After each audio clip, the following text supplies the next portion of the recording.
everybody. Welcome to this S&OP MasterClass from Perito Consulting.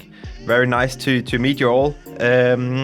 The topics of these, or the purpose of these S&OP Masterclasses is that we dive into topics that we hear from our clients, from the market, where we pick up on IBP related topics, or in general supply chain planning topics that we think is interesting, that we debate, and hopefully give something back to you to enjoy and hopefully use in your own business.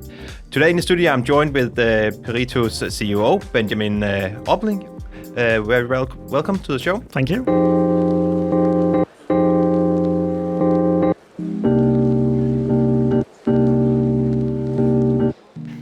Benjamin, you have more than 20 years experience working with implementing integrated business planning and supply chain planning in general. So I dare to call you the expert in the room today. So very welcome.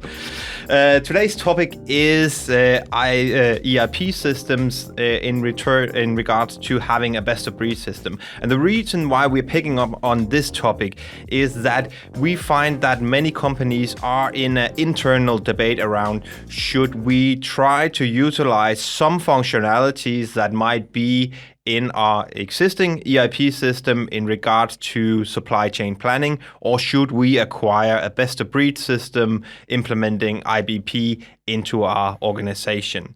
And of course, from our perspective, it's a very daunting thought to have this, because you have the ERP system already in place, so it might be easier just to use what's in there already. But Benjamin, why is that not always a good idea in your perspective?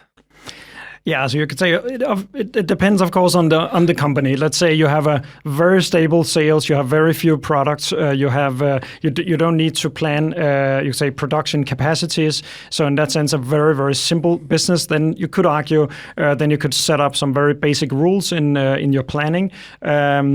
If the world doesn't change a lot, etc. So now I'm, of course, pointing out something here that is not very typical, because that's basically my honest opinion here, that this is relevant to use the ERP systems for planning if it's pretty simple, because the mechanism, the methods you have, the transparency you have in most ERP systems, if not all, is very basic and not very good, actually. So if you have a more challenging business environment, I would argue you need an integrated business planning that you put on top of your ERP systems, because you'll not be able to have the transparency and optimize your business within the ERP system itself. Okay, so what you're saying is that even though it's a daunting, a nice thought, or really to have, then there could be some benefits on looking on what do the best-of-breed systems do in this regard. Okay. Yeah. Could you elaborate a bit more? If we take, I think it would be useful for the listeners to have, okay, if we have the ERP systems, what can they do, and what can the best-of-breed systems typically do? If you start with the ERP systems, what are they good for, and what are they not so good for in terms of supply chain planning, in your opinion? Yeah, and in short, the ERP systems are basically the backbone of the company. So obviously super critical systems for the company. That's where you have your transactional data. That's where you do your sales orders, you do your purchases, your planning orders. It would also be where you have all your master data, so your lead time, your lot sizes, etc., the different vendor data, customer data, prices, costing, etc. That's obviously what you typically have in the ERP systems. What you don't have is then the transparency out of that. So saying, what is our demand plan into the future, for example? You can, of course, upload a basic demand plan out of Excel, or you could, some ERP systems do have some very simple and basic demand planning methods, and you could use those.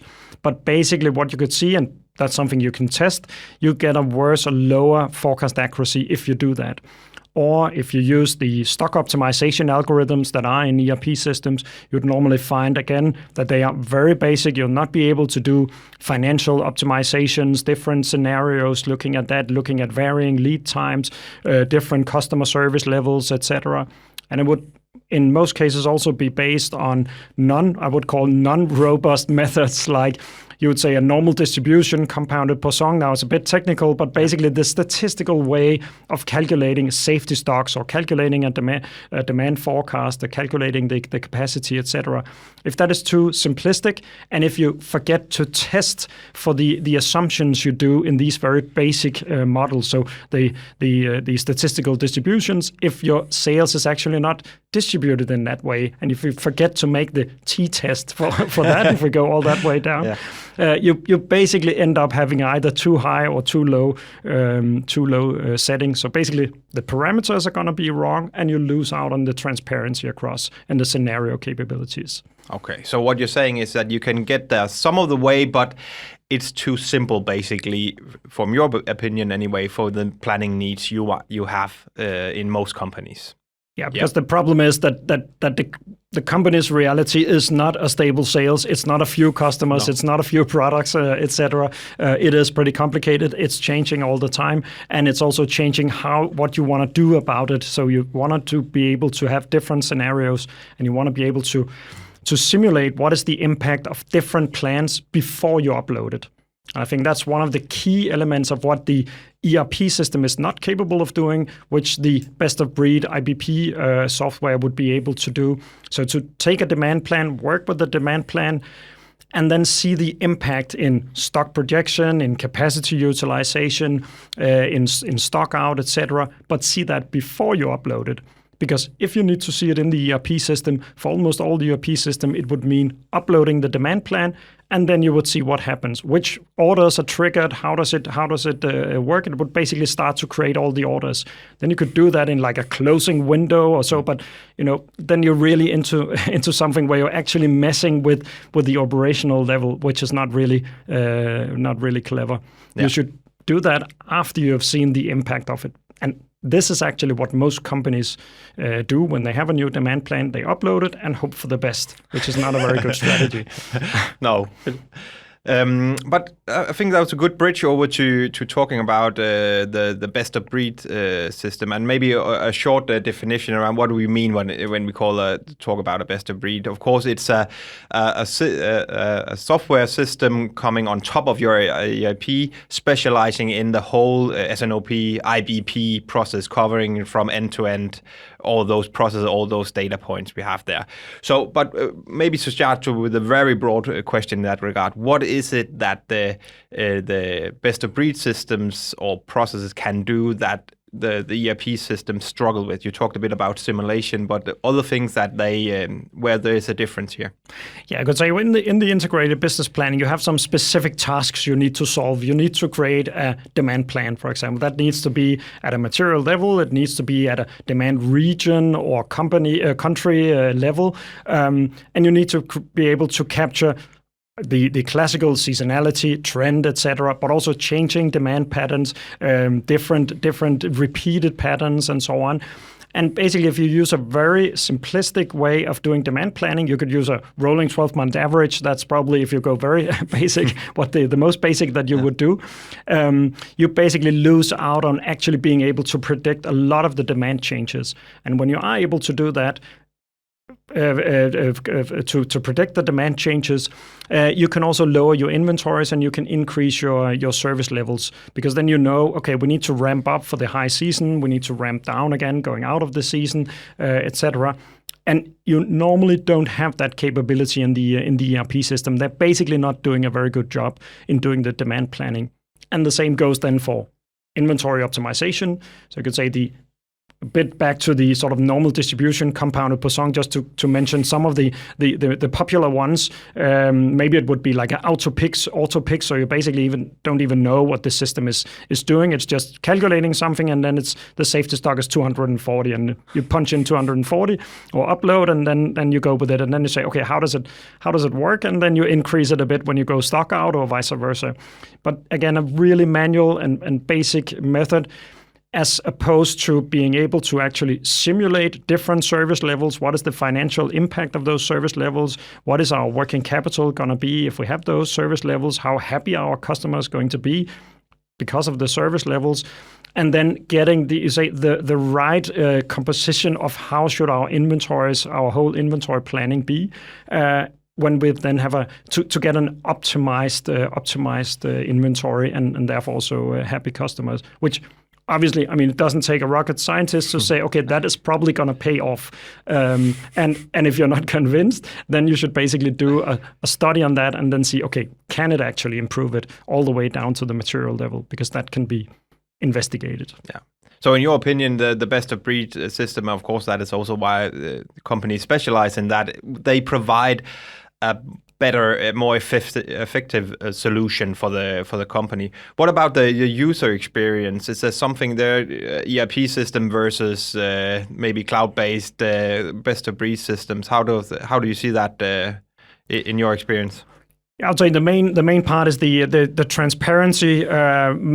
Being more visual, being faster, getting more data together, you could say, for the user, being able to answer more questions fast is one of the important parts here, where it seems like in most ERP systems, obviously they're also working on that, but I don't think not really succeeding. But you could say here in making sure that we or appreciating that the users have limited time to validate and look at demand plans, look at inventory optimizations, etc. So when they actually look at it, we need to serve them with all the data they need to make the right decisions.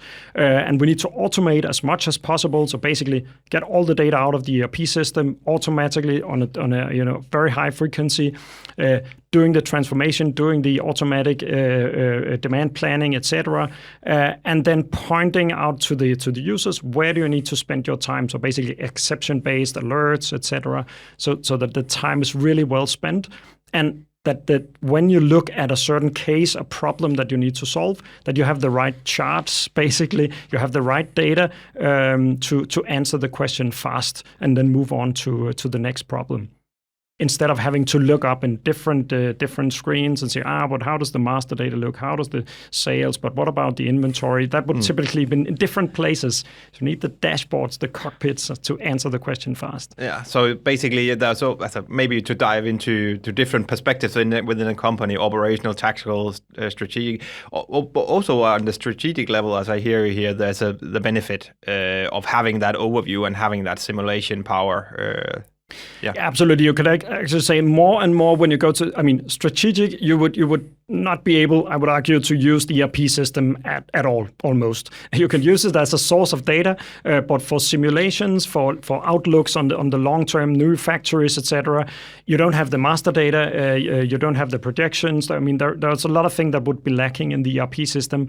Going down to the tactical, that could be like 3, 5, 2 months, 22 months, 24 months, etc. Again, here you don't have the transparency. So here you would also rely on the IBP tools, I would say. Going into the operational, that's where it gets more tricky, because we also need to define what is the role of the IBP process and tools, and what is the role of the ERP system. Because if you sort of take out the order planning, the order creation, order planning, and move too much into the IBP, you actually also might not end up in a sweet spot. An example being, if we have doing the planning, the orders in the IBP software, you need to have a very high frequency down to the ERP system to make sure that the availability checks, now going very deep, but basically when the customer calls in, I would like product A, and the customer service says, no, product A is not available. In some systems, depending on how it's set up, you need to sort of release a production or purchase order for that order to go through, as an example. That's one example. But basically, in that case, it makes a lot of sense to have that in the ERP level, in the transactional layer, so the ERP system instead, because there you have, live, up-to-date data all the time. So it's very important to find the right split between what is the role of the ERP system, the transactional level, and the IBP product. But it's very interesting what you say, because one thought, and maybe being a bit of a devil's advocate here, is that when you have the best of breed systems, you get a lot more possibilities to really perform in your business. But don't you also get a lot of complexity in regard to with the best of breed that you don't get in the ERP? Yes, you might. If you set it up wrongly, basically, you could say it's a discussion around the business requirement, serving all business requirements, all the way down to the single case where it gets really complicated, etc. That's really when the complexity starts to increase, and you need to get hold back a bit and say, yeah, but it's really crucial because. The advantage of the IBP is that you can do a lot of what we call agile data transformation. So you can transform a lot, you can automate, you can create a lot of transparency, but thereby you also have the risk of creating too much complexity, of course. So it is really complexity versus the simplicity or the business requirement. So certainly that is the devil in the in the implementation phase, that you need to hold back on the complexity. Yeah, so you need to find out what is really crucial and what kind of plan do we have to implement that, instead of trying to implement everything at once. Yeah, exactly. And then sort of stay true to that. The ERP system has a very vital role, being the transactional system, holding all the master data. So that means when we are starting to build in business requirements, instead of building a lot of master data in the IBP tool, let's put it into the ERP platform. So basically, our mantra is, let's have as much of the data, the master data, in the ERP system as we can. So if we're lacking fields for master data, groups, customer groups, etc., let's build it into the ERP system, because that's where we should have the master data that's available for the order creation, for the transparency down there. And really only put it into the IBP when it's not at all available in the ERP system. And on the other hand, as maybe a bit detailed example again, where do we place the MRP run? So basically, when calculating what are the future orders that we need based on our demand forecast, what is on stock, etc., when do we need to purchase or produce? That is the MRP run that we have either in the ERP system, or we can have it in the IBP. It's basically a decision. Both can be correct. In many cases, we would argue have it in the ERP system, because that's your transactional layer. But make sure that the IBP on top gives you the transparency, the different scenarios, so you can model the future, and then you can upload basically better parameters to your ERP system. But then have the ERP system still do what it's very good at, being transactional layer. Yeah, I think that's a very interesting point, in the sense that you have to evaluate your own IT architecture in the sense of what is right for us. Because, for instance, if a customer or a company has built up a very complex MRP engine that really runs everything from, let's not replace it. Let's be smart about things, but still utilize the simulation possibilities we can get elsewhere. I think that's a very good point to have. And you can actually see, just talking to that, you can actually see in many cases just adding better fuel, you could say, better inputs to the ERP, to the MRP run, so the material planning will actually improve the company's performance quite a lot. Because when you just add a better forecast, you add a better safety stocks, better MOQs, so EOQs, optimized order quantities, etc., then the old sort of MRP logic can actually go quite a long way in optimizing the companies. Then sometimes you need to add something on top of that and being more complex. But basically, we have customers even having XAL, that's like an ancient ERP system where with a DOS interface, if some of you, that's probably the older listeners who would recognize that. But it's actually doing a pretty good job. And the basic logic is the same as you have in SAP S/4HANA, newest, or Dynamics D365, etc. But with better parameters, better inputs, etc., you'll actually be able to do a pretty good job in that as well. Okay. Very nice. Again, staying on the devil's advocate path here, I think if I was listening and maybe coming from an IT department, I would say, yes, that's all fine and dandy, but you still have to integrate. Isn't we just opening up a world of new problems when we have to integrate? Let's just stay within our own walls and be happy about it. What's your experience on integration? Yeah, I think that was a very strong argument some years ago, basically, when integration was pretty difficult, and especially SAP has done a really good job in convincing the world that everything should be in SAP. Yeah. I think it's moving and it's changing, and we basically hear that less and less because integration has been easier, and I think even SAP has acknowledged that we need to have best-of-breed systems. Even SAP's own IBP is actually a separate system, not integrated, and you need to do the integration actually. So you could say, I think there is an acknowledgement here that if you're on an ERP system, you're not able to be best in class in all the different modules. So the ERP system basically also opened up and making the integration a lot easier. So I would say in a normal project, the integration part as such is actually a smaller part of the project. We can make sure we get all the data on a daily, hourly, etc., or even live basis, making sure when you open the IBP, you have all the data there, all the same data as you have in your ERP system, so it is fully synchronized. Working with it, releasing it in the IBP, back into the ERP system with the optimized parameters and working there. Yeah. Okay. So so no, not a big issue in terms of integration, but what about then about security? That would be another point, of course, to have here. Data security, GDPR, things like that. Any special concerns you need to have there? Yeah. Well, of course, it needs to be secure, and you have different possibilities. So one is you can make like cloud setups where you make the integration. That means you need to go outside of the company's you could say parameter and move the data. Then you need to be absolutely sure that moving the data is secure and that the host of the new data where you have your IBP software, that is fully secure. So basically making sure they have all the right protocols, its procedures, etc. in place. Another alternative to that is you basically build it on-premise, but on-premise could be basically that's the company's cloud. So it can be just as cloudish, you could say. It could still be in Azure or other cloud or Amazon, etc. It will just be that company's cloud. And then having it on-premise, the advantage there being now you are within all the same security parameters as the company's other software solutions. So that's can be an easier way of making sure that the security is not compromised in any way. Yeah. So what I'm hearing from you is we're even though that you might choose a best-of-breed system here, it's not coming in taking over. The IT in the company is still a vital part of the project, making sure that the best-of-breed system fit into the company and the both security and the data they have already.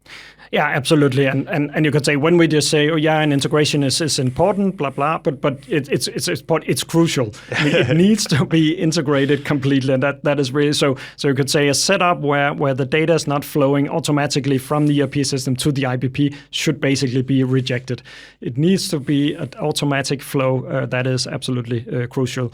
And you can, by doing that, you can improve a lot of processes. You can remove a lot of errors that you currently have with people downloading things into Excel. Different, like we have VLOOKUPs, different formulas in Excel, different versions of those Excel sheets, etc.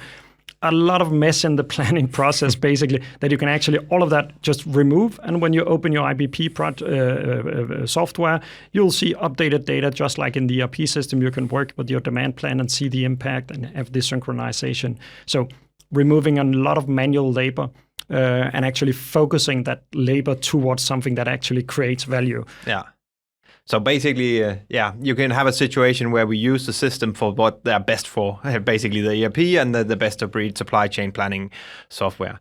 But I still have one golden argument left. Yeah. Go ahead. And that is, of course, show me the money in the sense that we're bringing in, if you are looking at the ERP as one option, you're looking at the best-of-breed system as an option. My gut feeling would be, okay, this is going to be much more expensive because you're basically putting in a third system in the system or in the architecture here.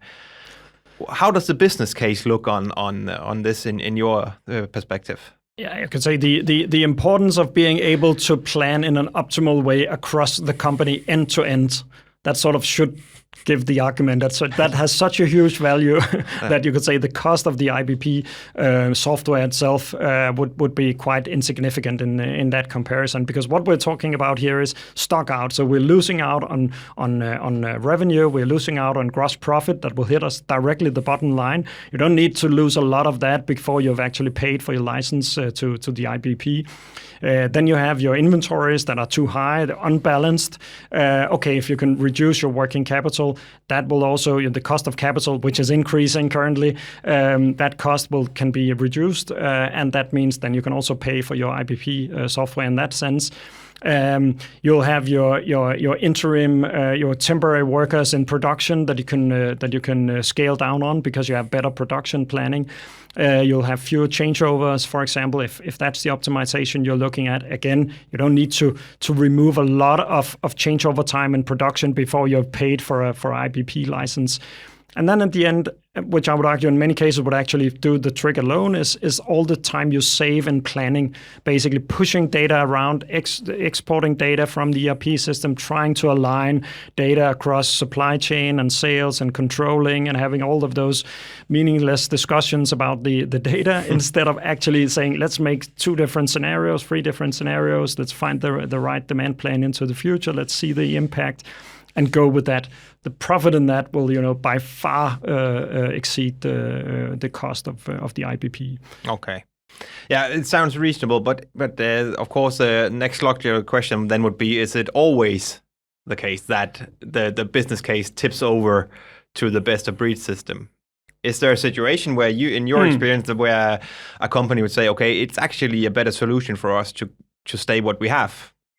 You could say if you have a very few products, a very few clients, a very stable environment, you could say with stable sales, then there can be situations where you could say setting up a basic reorder point.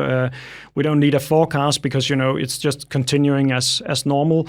We don't have production planning, so that's fine. Or it's so simple that we just produce 10,000 every month, and then we're good. Then so being in a stable and pretty uncomplex environment, then it makes you could say less sense. Or if you are in a case where you have a lot of you could say manual planning, so you're almost completely order driven.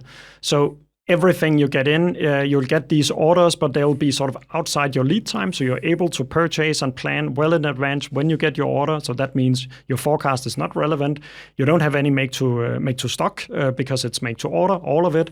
The capacity, you'll be able to control that. Then you're basically more in a project organization where the IBP, as we're talking about here, is less relevant. Yeah, but what I hear saying is that if the complexity is not crazy high, but there is a complexity in your supply chain, then typically you will see a benefit from the best of breed. Yeah, absolutely. And you actually don't need a whole lot of complexity before that being the case. And actually, even in smaller companies, you'll quite often see that you have quite a lot of complexity, even at that. You don't need a very big business before you get into a complex environment that is changing. Okay, sounds really good. I can see that the time's running, but one final question that I think the listeners would be interesting is, of course, if they are in that situation, let's put them all in that situation, probably not, but in this case they are, should I go with the ERP or should I go with the supply chain best of breed planning software? If they're to look more into the best of breed side, what would you recommend? What should they look for? Because there's tons of solutions out there. What are in your experience, couple of things that is good to have on back of your neck when starting to look at these best of breed solutions? I think first sort of listing out what are the requirements that we have. I mean, what does it need to solve, and being specific on that. Some companies are good at that. I think it's something we're going to see more in the futures, being companies professionalizing around basically the requirements. What is it actually we need instead of just saying we need some IBP. But because basically you need a demand forecast, or do you need a demand forecast? First question, and how detailed do you need that, etc. What about the inventory? How detailed do you need that? Do you have supply constraints? Do you need to be able to simulate that? Do you need to be able to make different scenarios across? and do you need to be able to see the financial impact of that? And then on the other hand, looking at the master data side of it and the transactional data, how agile do you need to be in the data transformation? So can we just tap into one ERP system with super master data, super transactional data? We can just dump one file with the sales and master data, and then it's all good. Okay, then you can basically take something which is not very agile and as IBP platform. But if that's not the case, which it is, that's not the case in most companies, I would argue, then you need to be sure that IBP software is able to have an agile data transformation so that you can add logics on top of it to resolve some of these data issues that you are for sure going to see, because data is not crisp, it's not super, as we know. Yeah. So basically, making sure that the systems, or you look at, they can cater to the requirements you have. So do a bit of homework before you go out. Just not look at only the pretty PowerPoints and the easy implementations and what you can find, but doing a bit of homework on your requirements and translating in that to functionality and, of course, what's fit for your company. Was that a fair representation? Yeah, absolutely. And basically with customers, companies who haven't done that exercise yet because of lack of time, etc. We're basically doing that together with the clients, basically to say, okay, what are the requirements? Let's be a bit specific and see that we can actually solve it. Because again, we need to move away from the PowerPoint, the blue mountains where we can do anything and it's all perfect and good and so on. And we need to be able to be specific on what we need, and we need to be able to quite fast display and demonstrate that we can actually fulfill those requirements, so we don't get those very long implementations that never really gets to the right result. Yeah. So really moving away from that simple recommendation. But of course, that's what we want. We all want that. It's so easy. Just plug in the switch and then we're up and running. But do the homework. I think that's a good, vital last recommendation. Yeah, and then be crisp on the requirements and understanding what it is. Because sometimes some of it might be a bit complicated. And then it's important to know, where are we complicated, and is the software and the process and setup, is it actually able to meet that? Yeah. But I think that's also something we meet in the market, that just having a PowerPoint, a lot of companies are pretty tired of seeing a PowerPoint where we're able to do anything and it's all good and so on, and we show a very few screen dumps, etc. No, let's go into the tool. Let's show us what are the requirements. Show us in the tool, how does it work. We need to know that it's working, not believe that it's working. Yeah. Sounds really good. I can see we are running out of time here. I think main conclusion from you, to summing up here, of course, being that in many cases we feel that the best of breed solution will be a superior choice, and you should really try to look into that. But do your homework, like Benjamin said. Benjamin, many thanks for joining me here today, and for your listeners out there, also a huge thanks for tuning into our S&OP Masterclass here today. We hope you got some valuable input to your decision process. And of course, if you like what you hear, please hit the subscribe button. We would love for you to follow us. And you can always go into our website and find both masterclasses and other information around Perito Consulting. So you're more than welcome there as well. So hope to see you all another time here to our S&OP Masterclass in Perito Consulting, and have a great day.